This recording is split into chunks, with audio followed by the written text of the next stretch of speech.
नमस्कार दोस्तों, स्वागत है आपका हमारे चैनल वी टॉक लीगल में। और आज का वीडियो हम थोड़ा जल्दबाजी में बना रहे हैं, लेकिन इन्फॉर्मेशन पूरी देंगे। और जल्दी में बनाने का जो रीज़न है वो ये है कि ये बहुत ही महत्वपूर्ण जानकारी है। सुप्रीम कोर्ट ने एक बहुत ही ऐतिहासिक फैसला दिया है और इस फैसले के बारे में आप सभी को ज़रूर जानना चाहिए, और इसीलिए हम ये वीडियो बहुत जल्दी में आपके साथ लेके आए हैं।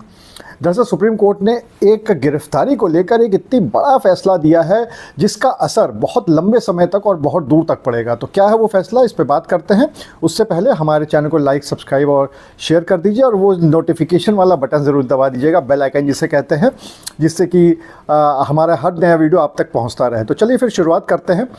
दरअसल ये अभी तक कानून था कि जब भी किसी व्यक्ति की गिरफ्तारी होगी तो उस समय पुलिस को ये बताना पड़ेगा उस आरोपी को कि वो उसको क्यों गिरफ्तार किया जा रहा है, उसके बारे में डिटेल देनी पड़ेगी और उसके बाद उसकी गिरफ्तारी होगी। हालांकि ये वर्बल अभी तक बताया जाता था, और सबसे बड़ी बात यह है कि ये पूरी तरह से मौखिक था और पुलिस ने बताया या नहीं बताया इसका कोई भी सबूत आरोपी के पास नहीं हुआ करता था। लेकिन अब सुप्रीम कोर्ट ने एक बहुत ही महत्वपूर्ण आदेश दे दिया है और ये कह दिया है कि अब जो भी जानकारी गिरफ्तारी के बारे में कि क्यों आपको गिरफ्तार किया जा रहा है, आपके ऊपर क्या आरोप है, इसके बारे में जो भी जानकारी है वो आरोपी को लिखित में दी जाएगी।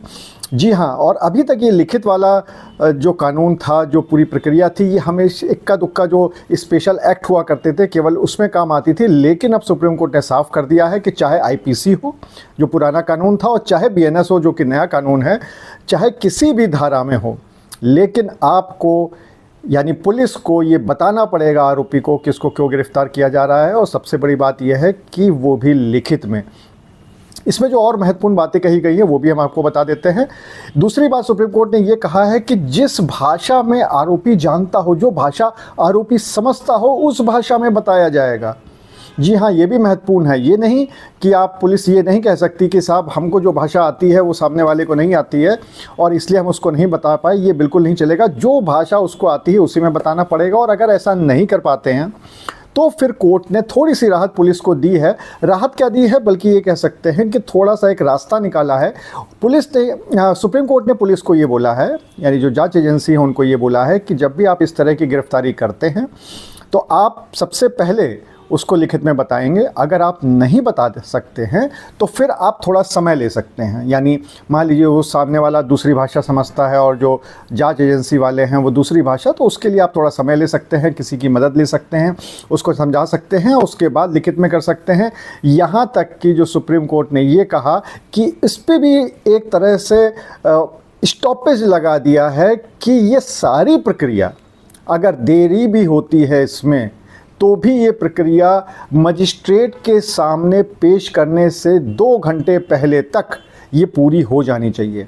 यानी आपको कानून पता होगा कि किसी भी व्यक्ति की अगर गिरफ्तारी होती है तो उसको 24 घंटे के अंदर मजिस्ट्रेट के सामने पेश करना पड़ता है।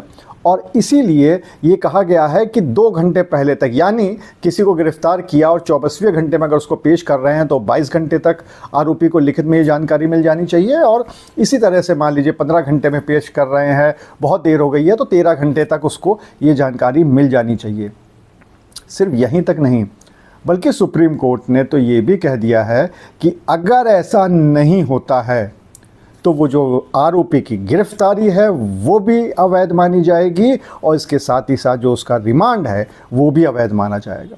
ये एक बहुत ही महत्वपूर्ण आदेश, ऐतिहासिक आदेश सुप्रीम कोर्ट ने कर दिया है। और इसके बारे में आपका क्या सोचना है ज़रूर बताइएगा। और कोई जानकारी इस बारे में जाननी हो अगर आपको, तो वो हमसे कमेंट बॉक्स में पूछ लीजिएगा। और इसके साथ ही साथ अगर आपको ये ऑर्डर भी चाहिए हो तो वो भी हम आपको दे देंगे। आपके स्क्रीन पे इसका साइटेशन आ जाएगा, वो साइटेशन आप देख लीजिएगा। और अगले वीडियो तक के लिए आपसे इजाज़त ले उससे पहले एक गुजारिश वही करेंगे कि हमारे चैनल को लाइक, सब्सक्राइब और शेयर कर दीजिए, ज़्यादा से ज़्यादा लोगों तक पहुंचा दीजिए। अपना प्यार हमेशा ऐसे ही बना के रखिए।